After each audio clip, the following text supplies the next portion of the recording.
আচ্ছা, আপনি কি জানেন জীবনের সবচেয়ে বড় ক্ষতি কি? আমরা ভাবি জীবনের সবচেয়ে বড় ক্ষতি হলো টাকা হারানো, কিন্তু আল্লাহ বলেন সবচেয়ে বড় ক্ষতি হলো সময় নষ্ট করা। আজ আমি আপনাকে এমন একটি কথা বলবো যা হয়তো আপনি জানেন কিন্তু মানেন না। আল্লাহ তাআলা কোরআনে শপথ করে বলেছেন, ওয়াল আসর ইন্নাল ইনসানা লাফি খুসর। সময়ের কসম, নিশ্চয়ই মানুষ ক্ষতিগ্রস্ত। এই আয়াত শুধু কাফেরদের জন্য নয়, এই আয়াত আমার আপনার সকলের জন্য। আজ আমরা ঘন্টার পর ঘন্টা মোবাইলে দিই, কিন্তু নামাজে 2 মিনিট মনোযোগ ধরে রাখতে পারি না। গুনাহ করতে করতে ক্লান্ত হই না, কিন্তু ইবাদত এলেই অলসতা আসে।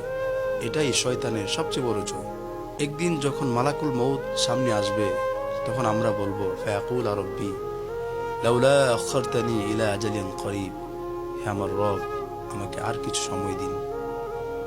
ইলা আজালিন করিব, আর কিছু অবকাশ দিন। ফাসসাদ্দাক, আমি আমার জীবনের সম্পদ থেকে সদকা করব। ওয়া আকুম মিনাস সালিহিন, এবং ভালো মানুষের অন্তর্ভুক্ত হয়ে যাব। তো আল্লাহ তাআলা বলবেন যে লা ইউআখিরাল্লাহ, নিশ্চয় আল্লাহ সময় দেন না, অবকাশ দেন না যখন তার নির্দিষ্ট সময় অর্থাৎ মৃত্যুর সময় এসে যায়, তার সময় শেষ হয়ে যায়।